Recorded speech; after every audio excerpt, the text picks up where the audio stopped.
नमस्कार, आप रहे हैं इंडिया टीवी, आपके साथ मैं हूं मीनाक्षी जोशी। छत्तीसगढ़ की राजधानी रायपुर में राजनीति का ये चुनाव मंच सजा हुआ है और इस वक्त हमारे साथ मंच पर एक बेहद खास शख्सियत मौजूद है।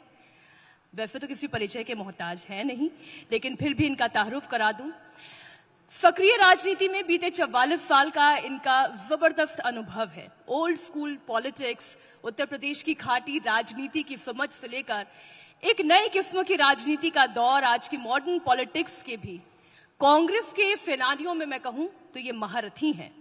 जरा जोरदार तालियों से स्वागत करें कांग्रेस के राज्यसभा सांसद प्रमोद तिवारी जी का। बहुत बहुत स्वागत सर आपका। सर, आप कांग्रेस के सीनियर लीडर हैं और 5 राज्यों में विधानसभा चुनाव हैं। आप सभी राज्यों में घूम भी रहे होंगे, दौरे कर रहे होंगे, लोगों से मुलाकातें कर रहे होंगे। आपको तो कांग्रेस के अंदर की बात से लेकर सारी जानकारी है। इस बार जनता आपको क्या स्कोर कार्ड देने जा रही है?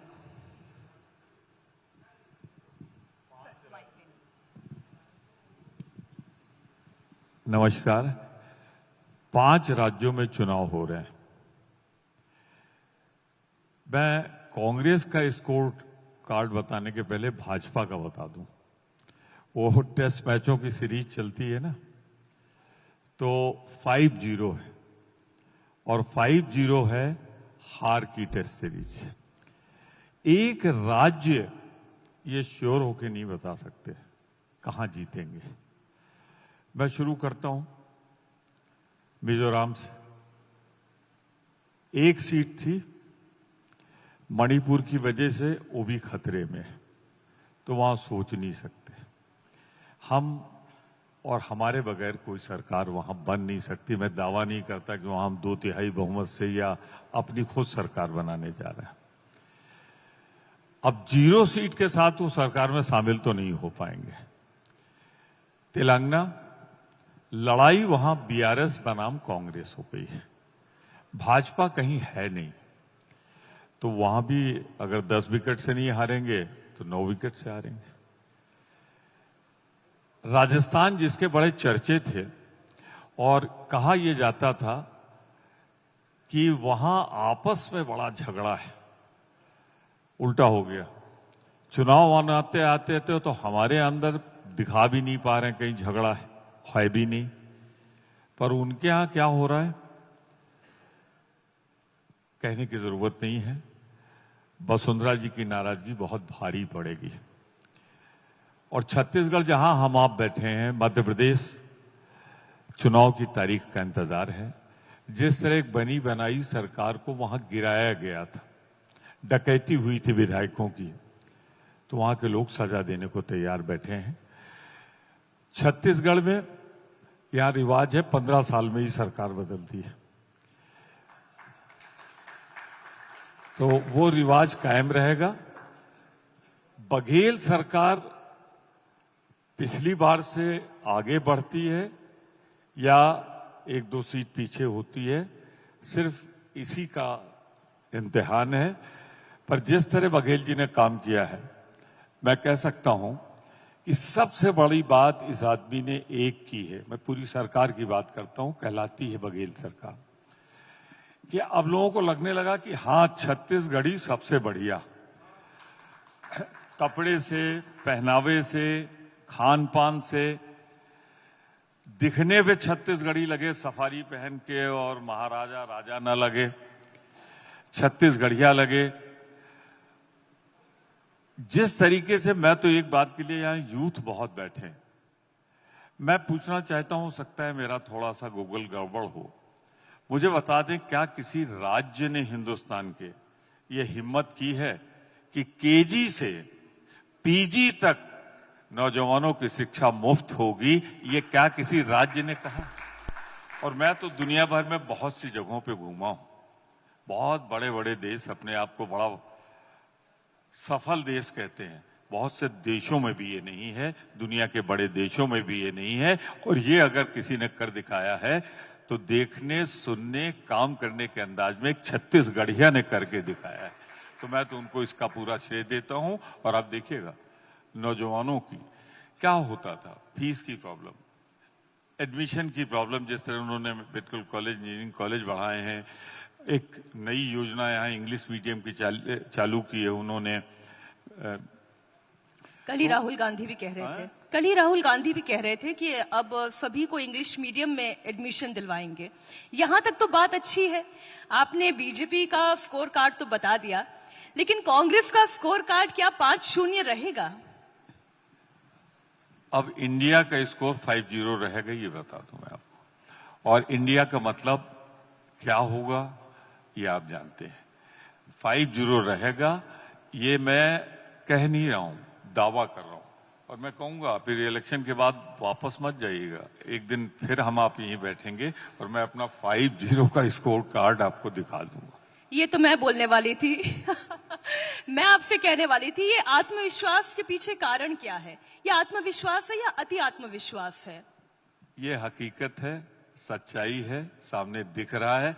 जो ना देखना चाहे वो 3 दिसंबर तक जहां जो सोचना हो सोच ले। आपको इतना भरोसा है कि इंडिया का स्कोर कार्ड या कांग्रेस का स्कोर कार्ड बहुत अच्छा रहने वाला है?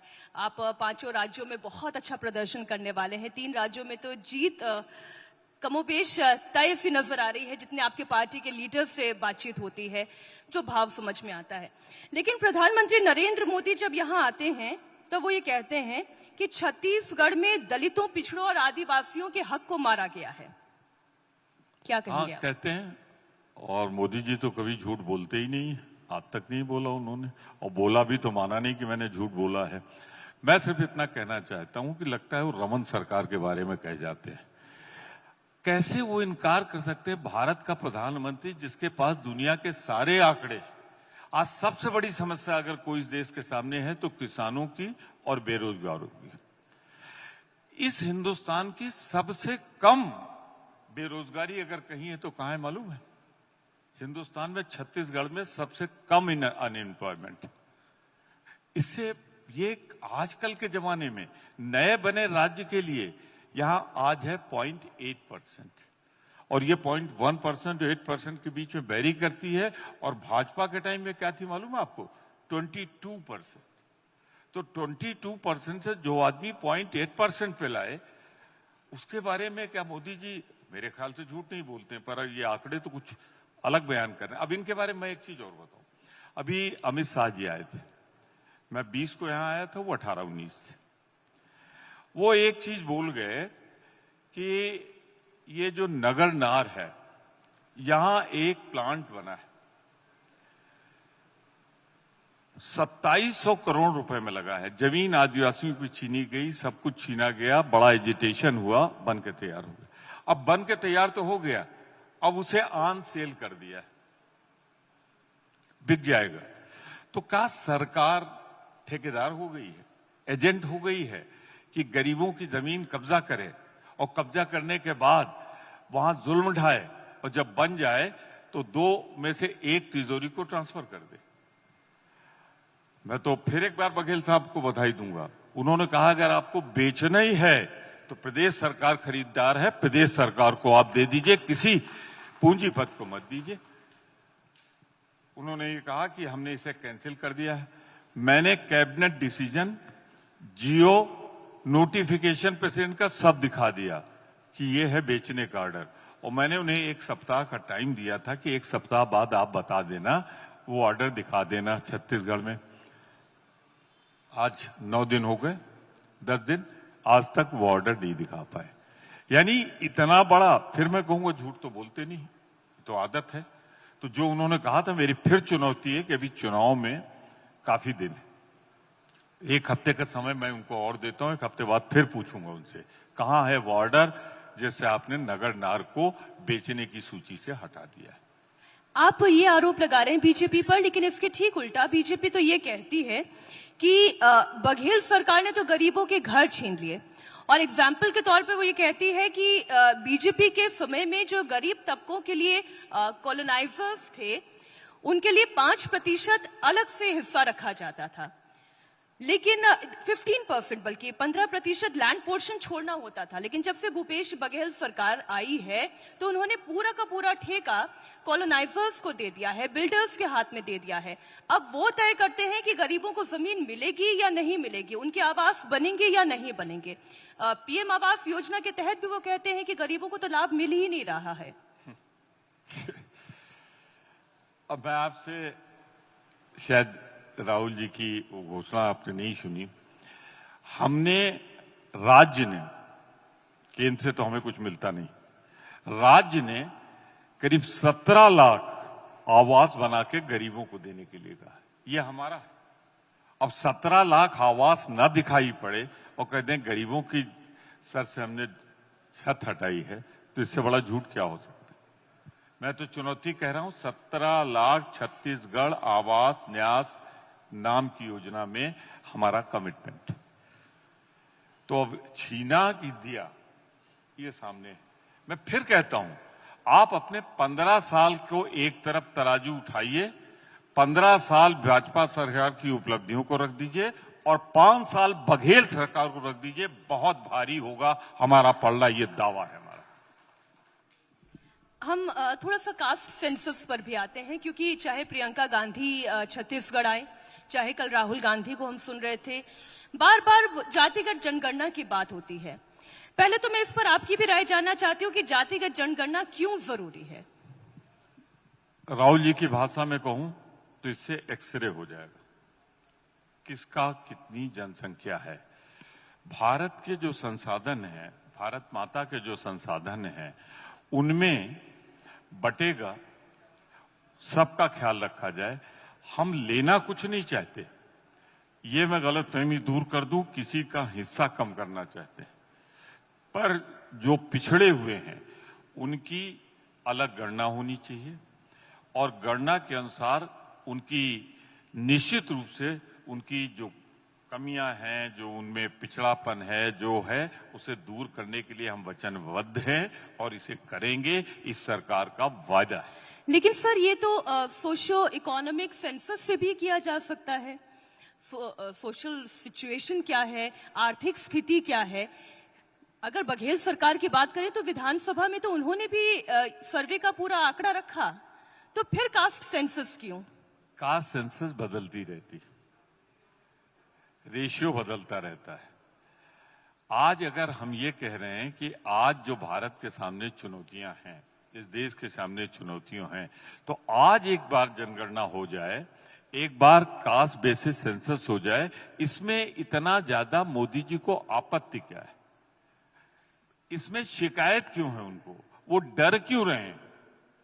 तो मैं तो बहुत साफ कहना चाहता हूं कि मैं पक्षधर था, पक्षधर हूं, और जब तक नहीं हो जाएगा हमारी आवाज उठती रहेगी और जहां जहां हमारी सरकार है हम वहां करेंगे। तब तो फिर सवाल ये आएगा कि 2011 में भी तो किया था, उसके आंकड़े क्यों नहीं पेश किए गए? जो हमने उस समय जनगणना का कहा था हुआ, और सामने हमने वादा किया है कि आज जब से ये बात आई है देश में, हम करेंगे और करने में हम वचनबद्ध हैं। आज भी कह रहे हैं कि हम पूरा करेंगे उसे। मैं ये सवाल सिर्फ एक चैनल की न्यूज एंकर के तौर पर नहीं, पॉलिटिक्स के विद्यार्थी के तौर पर भी आपसे समझना चाहती हूँ। देखिए, आपका इतना लंबा राजनीतिक करियर है, 44 साल, आपने परिवर्तन होते हुए देखा है राजनीति में। आप जैसे पढ़े लिखे नेता, आप हो, शशि थरूर हो, चिदम्बरम हो, मैं बीजेपी की भी बात कर लूं, निर्मला सीतारमण है, जयशंकर है, अश्विनी वैष्णव है, एक लंबी फहरिस्त है ऐसे नेताओं की। आप लोगों को तो ऐसी जमीन एक तैयार करनी चाहिए जिससे आने वाली भावी पीढ़ी जो राजनीति करती है वो जातीय भेद में ना पड़ के बल्कि डेवलपमेंटल पॉलिटिक्स के बारे में बात करे, सोशल स्टेटस के बारे में बात करे। जाति की बात क्यों हो कि कोई मिश्रा हो या कोई तिवारी हो, कोई जोशी हो या मोदी हो, बघेल हो, इसकी क्या जरूरत है राजनीति में? सामने लोग बैठे हैं, अगर इसी तरह देश आपके सामने बैठा है, भारत माता किस किस को मिला के कितने उससे बनी है, ये जानना क्या कोई भी गलत होगा? हमें ये तो पता लगे कि किस जाति का कौन कितना पिछड़ा रह गया, और हम अगर संपूर्ण भारत की बात मैं संपूर्ण भारत की कर रहा हूं। अगर उसे आगे बढ़ाना है तो जो पीछे छूट रहा है उसे सहारा देना पड़ेगा। भारत बढ़े आगे, कुछ लोग आगे न बढ़े। अब जैसे आज हो रहा है मोदी सरकार में 14 लोगों के घरानों में देश की 70% संपत्ति सिमट कर रह गई और बाकी लोग जो हैं वो पीछे होते जा रहे हैं। गरीबी रेखा के नीचे 22% से ज्यादा लोग गरीबी रेखा के नीचे आ गए। और जबकि या तो ये होता है ना कि इंडेक्स नीचे जाने लगे तो बदल दो। मोदी सरकार में ही बदला गया, फिर बदला गया, उसके बाद भी 22% लोग नीचे आए। तो ये नहीं अगर हम जानेंगे कि कितने प्रतिशत लोग आगे बढ़े, कितने पीछे आए, कितने गरीबी के ऊपर गए, तो हम देश के भविष्य का संसाधन के अनुसार से सपना कैसे देखेंगे, उसे पूरा कैसे करेंगे। आपकी बात ये सही हो सकती है, तो फिर कांग्रेस ने ये नारा क्यों दिया था, न जात पे न पात पे मुहर लगेगी हाथ पे? या तो तब वो नारा गलत था या फिर आज राजनीति हो रही है? अगर आप उसे चुनाव के दृष्टिकोण से जोड़ देंगी तो सही होगा, पर जिस तरह भारत तोड़ा जा रहा है आज धर्म के नाम पर, अब मैं इसे जितना कहेंगे उतना विस्तार में जाऊंगा। चुनाव की आचार संहिता लागू है। जब सरकार आमादा हो कि देश को बांटे, तो उस समय हमारा नारा कल भी प्रासंगिक था, जात पर न पात पर मोहर लगेगी हाथ पर। माफ कीजिएगा मैंने इस्तेमाल कर लिया आपके मंच को हाथ के लिए, पर नारा पूरा पढ़ दिया मैंने। तो हम जाति धर्म के आधार पर राजनीति हो इसके पक्षधर नहीं है। और ये जो हम बात करते हैं सामाजिक जनगणना की, तो वो चुनाव के दृष्टिकोण से नहीं, भारत देश के लिए करते हैं, यही फर्क है। हम थोड़ी राजनीतिक चर्चा राष्ट्रीय फलक पर लेकर आ गए हैं, चूंकि जातिगत जनगणना की चर्चा के साथ साथ इंडिया अलायंस की सेहत कैसी है, प्रमोद तिवारी जी? इंडिया अलायंस आज देश की जरूरत है। देश को बचाना है, लोकतंत्र को, संविधान को, लोकतांत्रिक संस्थाओं को, भारत के गरीबों को। तो इंडिया आज वक्त की जरूरत है। जो हमारे बटे हुए वोट हैं एक हों। क्या था पिछले चुनाव में 37.8% पाके बीजेपी ने शासन किया 5 साल, उसके पहले 31.8% पाके किया। तो अगर हम राजनैतिक रूप से, जब लोकतंत्र खतरे में है, यहाँ बाहर से नेता कम आ रहे हैं, ईडी सीबीआई छत्तीसगढ़ में ज्यादा आ रही है, जब इस तरह दुरुपयोग हो रहा हो संस्थाओं का, ईडी सीबीआई इनकम टैक्स, ये ऐसे काम कर रही हैं जैसे भाजपा के फ्रंटल संगठन करते हैं। उनके लिए जो जहां से बोले आप उसके खिलाफ चले, और आप पर कोई चेक नहीं, आप पर कोई लगाम नहीं, तो उस समय सबको एक होना पड़ेगा। और एक अघोषित, मैं अघोषित शब्द का इस्तेमाल कर रहा हूं, जो तानाशाही आई है, इससे लड़ना पड़ेगा। और इसीलिए हम एक हैं। सेहत सबकी ठीक रहती है, इंडिया की भी ठीक है। हाँ, सीजनल बुखार उखार तो आता रहता है, थोड़ी हरारत होती रहती है, पर बड़े उद्देश्य के लिए, बड़े उद्देश्य के लिए, बड़े उद्देश्य के लिए हम सब तय है और हम सब मिलकर लड़ेंगे। आपने कहा मौसम बदलता रहता है, फ्लू आता रहता है। अखिलेश यादव का बयान क्या वही सीजनल फ्लू था? देखिए, अगर बयानबाजी ना हो तो राजनीति फिर ठंडी पड़ जाती है। तो बयानबाजी चलने दीजिए, लोगों को भ्रम में रहने दीजिए। अखिलेश जी ने अभी 2 दिन पहले कहा है इंडिया मजबूत था, इंडिया मजबूत है, इंडिया मिलकर लड़ेगा और भाजपा को हराएगा। अखिलेश यादव के इस बयान को याद रखिए, और कांग्रेस का भी यही बयान है। तो हम दोनों इस मामले में कि पार्लियामेंट का चुनाव पूरी ताकत से एक साथ मिलकर लड़ेंगे। उत्तर प्रदेश में यानी सब कुछ ठीक है, कांग्रेस समाजवादी पार्टी में सब कुछ ठीक है? मैं मानता हूं पूरी तरह ठीक है, बिल्कुल ठीक है। और जैसा मैंने कहा आपसे कि बयानबाजी वगैरह कौन करता है, किस लेवल पे होती, जहां भी होती है, हमको संयमित बोलना चाहिए। वो बोलना चाहिए जो हमको मजबूत करे, कमजोर न करे। अगर कहीं हो गया है तो आगे और ध्यान रखें। मैंने इंडिया अलायंस की सेहत की बात इसलिए की तिवारी जी, क्योंकि मैं आम आदमी पार्टी के नेता सौरभ भारद्वाज का भी एक बयान पढ़ रही थी। उन्होंने कहा कि कांग्रेस दिल्ली और पंजाब छोड़ दे, हम मध्य प्रदेश और राजस्थान छोड़ देंगे।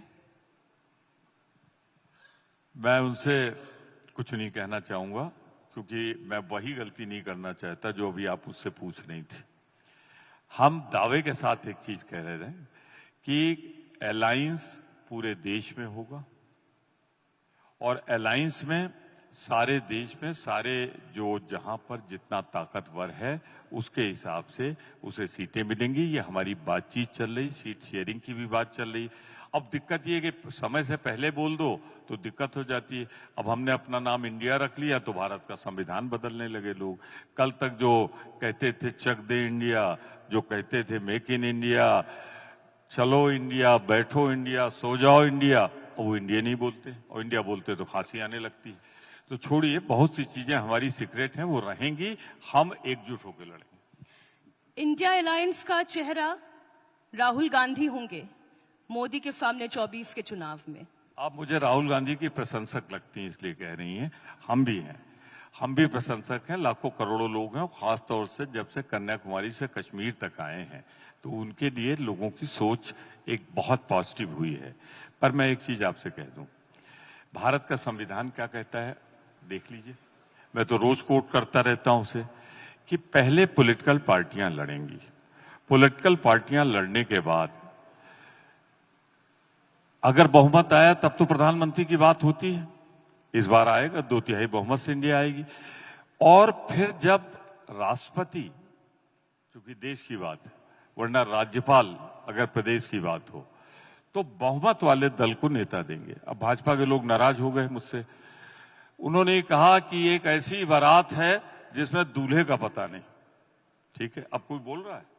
नहीं बोल रहा है। उसका कारण है, मैंने उनसे कह दिया कि तुम अपना घर सजा के रखना, संवार के रखना, राजनीतिक दुल्हन तैयार रखना। मैं फिर कह दूं, राजनीतिक दुल्हन तैयार रखना।